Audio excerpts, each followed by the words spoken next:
la tragédie qui ébranle le Québec au grand complet.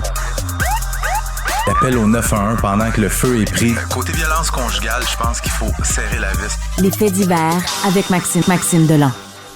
Oui, on va revenir sur cette fusillade. En fait, ça a été extrêmement intense. Ça se passait à Dollard-des-Ormeaux dimanche soir. Il y a eu des affrontements des policiers, un suspect qui était en fuite. Malheureusement, il y a eu des victimes collatérales, une famille qui rentrait comme ça de camping et qui se retrouve dans une situation vraiment compliquée, blessée. On va faire le point sur ce qui s'est passé et où en est rendue la situation à l'heure actuelle. On en parle avec Maxime Delan, bonjour, qui est journaliste à QMI. Merci d'être avec nous. Ça fait plaisir. Ça fait plaisir. Oui, puis on va revenir là-dessus parce que c'est extrêmement troublant. Je le disais d'entrée de jeu. Déjà, faisons un petit peu la chronologie des événements. Qu'est-ce qui s'est passé dimanche soir à Dollard-des-Ormeaux? Dimanche soir, tu le dis, Dollard-des-Ormeaux, donc dans l'ouest de l'île de Montréal. C'est à peu près 20 heures. Le soleil peut tout à fait coucher encore. Il y a des gens qui sont à l'extérieur et il faut comprendre qu'il y a une enquête policière en cours. Fait que ce que je vais dire, c'est des informations que j'ai pu récolter auprès de sources policières et sur le terrain. Donc, on est dimanche soir vers 20h. Il y a un gars, il s'appelle Nakil Hickey. Lui, c'est un gars au très, très, très, très lourd passé criminel. C'est un membre actif des Rolling 90s. C'est un membre de c'est un gang de rue qui est actif dans l'ouest de l'île. Fait que lui, Hickey, ce qu'il décide de faire, il y a un conflit à régler avec un de ses chums d'enfance. Et son chum d'enfance s'appelle Terrence Goodrich. Il se trouve au coin de l'avenue d'Avignon et du boulevard de Salaberry, donc à Dollard-des-Ormeaux. Et il s'en va voir Terrence Goodrich pour régler le conflit. Sauf que Hickey, Nakil Hickey, il est armé, il a une arme à feu. Et là, ça commence à se chicaner dans la rue et il y a la grand-mère de la victime qui est dans le logement et qui voit ce qui se passe. Et là, elle voit son petit-fils qui se fait menacer avec une arme à feu. Et là, elle appelle le 911. Et pendant qu'elle appelle le 911, il y a des coups de feu qui sont tirés. Parce que Terrence Goodrich essaie d'enlever l'arme de son ami et il y a des coups de feu qui sont tirés. Personne n'est blessé. Pris de panique, Nakil Hickey, lui, il se sauve en courant dans la rue et il braque son arme à feu sur une première personne. Il continue son chemin et il se retrouve... Il faut comprendre, le boulevard de Salaberry, ça termine en cul-de-sac. Fait que lui, il se retrouve au fond du cul-de-sac. Et là, à ce moment-là, il y a une famille qui revient de camping. Tu le disais en préambule. Ils reviennent de camping et le coffre arrière de la valise est ouvert, et ils sont en train de dépacter l'auto des items de camping. Et là, le suspect arrive et dit en anglais « Give me your keys, give me your keys ». Et là, à ce moment-là, il faut comprendre que la police arrive très rapidement sur les lieux parce qu'il y a déjà un appel au 911 qui a été fait. Et par chance, les policiers se trouvaient à proximité dans un parc pour un appel qui n'a pas du tout rapport à cet événement-là. Donc, les policiers arrivent très rapidement sur les lieux. Et là, tout de suite, quand ils arrivent sur place, ils sont accueillis par des coups de feu parce que Nakil Hickey ouvre le feu en leur direction. Et là, je comprends qu'il y a eu d'innocentes victimes là-dedans. Le père qui a été touché, le fils qui a été touché et la fille de la famille, elle a réussi à s'en sauver parce que... C'est ça, c'est que le père s'est mis, là, a voulu la protéger. Ouais.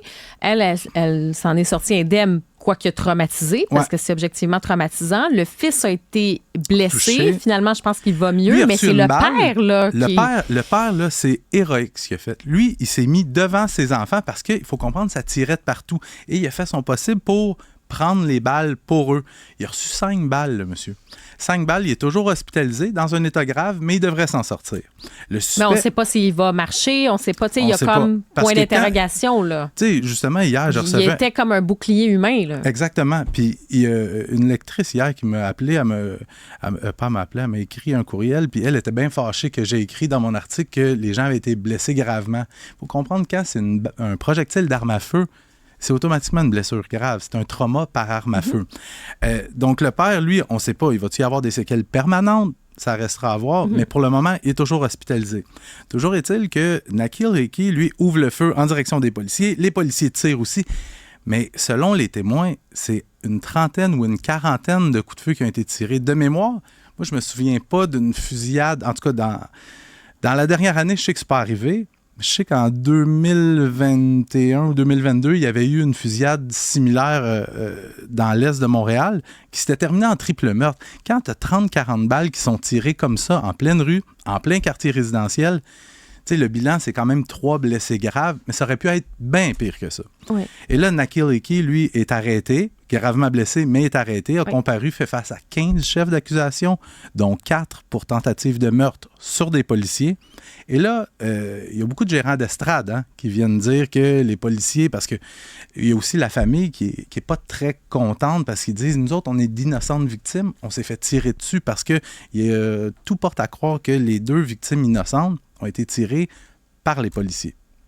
C'est ça, on ne sait pas encore, mais comme il y a eu ces échanges dans un contexte d'affrontement, tout l'enjeu, tout le travail va être là de savoir avec l'enquête qui va se poursuivre, parce qu'il y a cette enquête... du Bureau des enquêtes c'est indépendantes. Ça que j'allais dire. Donc là, la prochaine étape, pour faire la lumière là-dessus, on en est où, là? Il y a 2 enquêtes parallèles. Il y a l'enquête de la Sûreté du Québec, qui, parce que c'est évidemment, le SPVM ne peut pas enquêter sur un événement qui implique ses propres policiers, par souci de transparence. Donc, il y a la Sûreté du Québec qui s'occupe du volet criminel, donc les agissements de Nakil Hickey. Et en parallèle à ça, il y a le Bureau des enquêtes indépendantes qui, eux autres, se penchent sur l'intervention policière, donc le travail des policiers à ce moment-là. Ils vont établir est-ce qu'il était justifié de tirer, est-ce qu'il y a des accusations criminelles qui pourraient être portées. Honnêtement, moi, je pense qu'il n'y aura pas d'accusation criminelle, mais je vais laisser quand même l'enquête se dérouler. Mais je pense quand même que les policiers étaient justifiés de tirer, parce que quand tu arrives sur une scène de crime comme ça, où tu interviens et que tu es accueilli par des coups de feu, il faut comprendre, pour les policiers, là, qui sont les suspects? Est-ce qu'il y a vraiment d'innocentes victimes ou est-ce que c'est tous des suspects? C'est une fraction de seconde, c'est ça. On ne sait pas, on se dit qu'est-ce qui se passe, et il y a eu des vraisemblablement donc des tirs policiers en leur direction, donc réaction aussi. Fait que bref, tout ça, ça va être dans cette enquête qui va être à suivre. Exactement. Alors, on va surveiller ça. Et si tu veux rester avec nous, là, comme tu veux, en fait, on va parler avec André Gélina, qui est ancien policier au SPVM, qui est spécialisé en crime organisé, qui a été instructeur de tir. On va regarder, lui, quelle est la procédure, puis on va pouvoir conclure ensemble. Très pertinent. Donc, on va lui parler dans un instant. Alors, est-ce qu'on a avec nous André Gélina? Oui, bonjour Mme Brick. Bonjour, M. Gélina. Justement, je veux revenir. Là, on a parlé de cet échange de tirs. Est-ce que c'est une procédure habituelle de tirer comme ça? Parce que pour l'instant, l'enquête est toujours en cours, évidemment, mais on a parlé de plusieurs dizaines, de peut-être une trentaine de tirs de coups de feu qui ont été répertoriés jusqu'à présent. Là. Est-ce que c'est quelque chose de normal? Bien, écoutez, c'est sûr, ce qu'il faut comprendre, là, c'est que les policiers sont appelés pour un individu qui a déjà fait feu sur des gens. Donc, initialement, c'est l'action du criminel qui va initier notre réponse. Et pour comprendre la réponse qu'on va faire, il faut regarder l'article 25 du Code criminel qui nous donne la possibilité d'utiliser l'arme à feu si on craint la mort ou des lésions corporelles graves pour soi ou pour autrui. Bon, évidemment, dans la situation présente, les policiers, d'emblée, ont déjà les motifs de croire qu'il y a des gens qui sont en danger ou qu'on peut craindre des lésions corporelles graves. Et lorsqu'ils arrivent, l'individu fait feu sur eux. Bon, évidemment, la façon dont on forme nos policiers, c'est de faire feu jusqu'à temps que la menace soit neutralisée. Et ce qu'il faut comprendre, c'est que aussi, dans une situation comme ça, là, c'est excessivement rapide. On arrive, les policiers sont confrontés immédiatement à des tirs nourris de la part du criminel. C'est le chaos. On ne sait pas trop exactement qui est qui. Parce que, évidemment, là, lorsqu'on fait le post-mortem de l'événement, là, c'est facile de savoir, bon, bien évidemment, ça, c'était des victimes innocentes. Mais sur le coup, on ne sait pas trop qui est qui. L'autre point, la proximité avec les gens qui étaient blessés et le criminel, ben ces gens-là étaient encore en danger. Les policiers ne peuvent pas présumer qu'il ne fera pas feu encore à nouveau sur ces gens-là. Donc, ils doivent le neutraliser et ça prend le nombre de balles que ça prend. C'est sûr et certain que il y a plein de choses qu'on ne peut pas contrôler dans un environnement comme ça parce que les policiers, il faut comprendre, ils arrivent dans un moment de stress énorme. Lorsque vos pulsations cardiaques sont en haut de 170 battements par minute, il y a plusieurs phénomènes qui s'installent au niveau physiologique chez l'être humain. Il y a la vision tunnel, la perte de motricité fine, entre autres, pour nommer que ceux-là. Donc, les policiers, physiologiquement, arrivent avec un petit peu des problématiques qui sont normales et ça se confond avec le sang, les blessés, les cris, le chaos. Malheureusement, chaque balle devrait atteindre sa cible, mais dans une situation comme ça, considérant le peu d'entraînement que les policiers ont, je vous dirais que le risque zéro n'existe pas et je ne suis pas surpris de la situation. Ben, c'est quand même incroyable. Quand vous dites « je ne suis pas surpris de la situation », sur la question de l'entraînement des policiers, vous dites qu'on n'en fait pas assez pour eux. Comment ça se passe justement sur cet entraînement à l'arme à feu dans un contexte urbain? Ben, écoutez, au SPVM, là, présentement et depuis plusieurs années, là, vous avez une qualification de tir par année qui dure 3 heures et durant laquelle vous tirez 50 balles, ce qui est très peu. Et les gens doivent comprendre, c'est que les conditions dans lesquelles cette pratique de tir-là est faite, cette qualification-là est faite, c'est vous êtes dans une salle de tir, vous êtes devant une cible qui va varier de 2 mètres à 20 mètres de distance, et cette cible-là ne bouge pas. Vous êtes debout, vous tirez dans des situations optimales, c'est-à-dire que le stress est au minimum, il n'y a pas personne qui vous tire dessus. Vous savez, ça n'arrivera jamais comme ça dans la vraie vie. Dans la vraie vie, les cibles vont se déplacer, la cible peut répliquer, comme dans le cas qu'on a eu présentement, et aussi, vous serez probablement pas en position debout pour faire feu. Vous allez vous prendre une barricade, vous allez vous prendre une cachette, vous allez peut-être être à plat ventre, vous allez essayer de protéger des gens. Donc, la formation n'est pas adaptée. C'est une question de budget, c'est une question aussi de philosophie. C'est une question aussi de disponibilité là, des installations. On n'a que 9 pas de tir à l'intérieur du SPVM, c'est-à-dire que le maximum de policiers que vous pouvez former en même temps, c'est 9 personnes. Il faudrait qu'il y ait des simulations sur des tireurs actifs, qu'il y ait plus de simulateurs, car on a un simulateur, mais c'est vraiment pas tous les policiers qui passent là. Vous savez, on ne pourra jamais arriver à un niveau de réalisme tel que la réalité. Par contre, plus les policiers vont être entraînés, plus la préparation mentale va être bien, on augmente la probabilité que justement des événements comme ça soient réduits au minimum. Mais encore une fois, il faut comprendre que les policiers qui se présentent là font preuve de bravoure aussi parce qu'ils vont affronter un individu armé qui a déjà fait feu, qui a démontré qu'il avait la capacité, qu'il avait l'intention et qu'il était capable de le faire. Donc, oui, parce que c'est ça. Dans ce cas-ci, il faut comprendre quand des policiers reçoivent des tirs, c'est-à-dire que ils sont menacés. Là, littéralement, il y a des... Évidemment, on va attendre l'enquête. Je ne peux pas présumer de l'enquête, mais je parle en général quand il y a des suspects comme ça qui tirent en direction des policiers. C'est une atteinte aussi là, possible à la vie des policiers. Donc, il y a une réaction. Souvent, on va autoriser des tirs quand il y a la vie qui est menacée. Mais ça pose quand même cette question-là, comme vous dites, de la formation dans un contexte où même à Montréal, on a vu qu'il y avait une augmentation des crimes contre la personne. Il y a une criminalité qui est là. Il y a des gangs de rue. Il y a des situations vraiment de violence qu'on a constatées, des violences par arme à feu. Diriez-vous qu'en ce moment, le SPVM là, et puis les corps de police, il faut mettre plus d'emphase pour la formation, là, que c'est urgent dans le contexte actuel, qu'il y a vraiment des lacunes ou quoi, là? Écoutez, des fusillades, ça n'arrive pas quotidiennement, mais vous savez, le problème, c'est lorsque ça se produit, et ça risque de se produire encore de plus en plus parce que on a un contrôle qui est complètement inefficace des armes illégales qui rentrent là, par la frontière.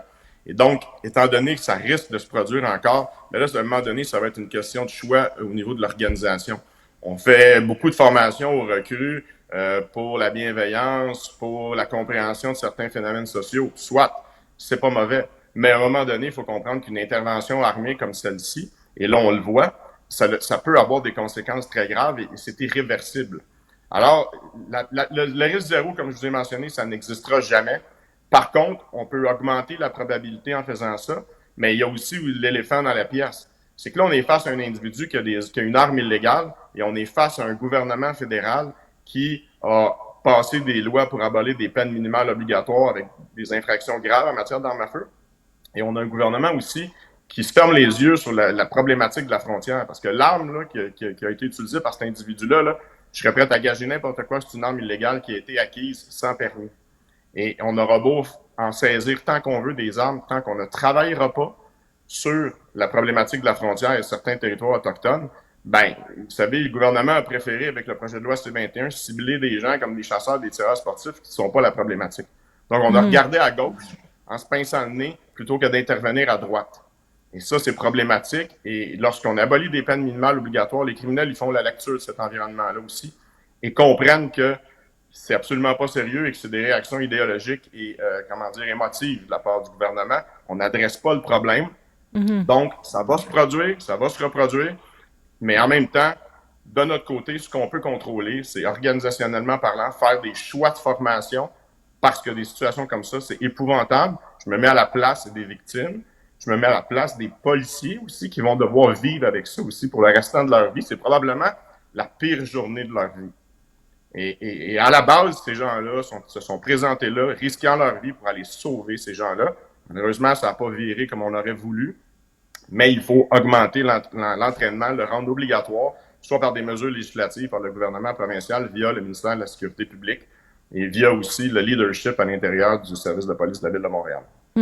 André Gélinas, vous avez pointé quand même plusieurs enjeux, plusieurs dossiers très importants, justement toute la question de la circulation de ces armes à feu, la question de la formation dans un contexte où il y a des situations de violence, des situations de crime organisé, des situations de ces fusillades. Donc, on voit qu'il y a cet enjeu-là.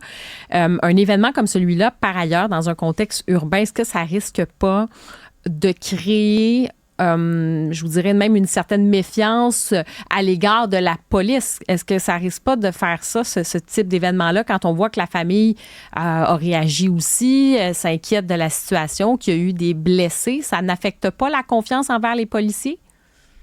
Ben, écoutez, je serais bien mal placé pour vous dire le contraire. C'est sûr et certain que ça pose des questionnements. Les gens aussi ne comprennent pas. Tu sais, je lisais certains commentaires de gens qui disent « Ah, ben moi, quand je vais en chasse au canard, je manque pas mes canards. » Mais ces gens-là, aussi, c'est un peu le phénomène du gérant d'estrade. Parce que vous écoutez un match du Canadien, là, puis vous êtes assis avec votre bière sur votre divan, puis vous dites que le centre ou l'ailier gauche patine pas assez vite. Là.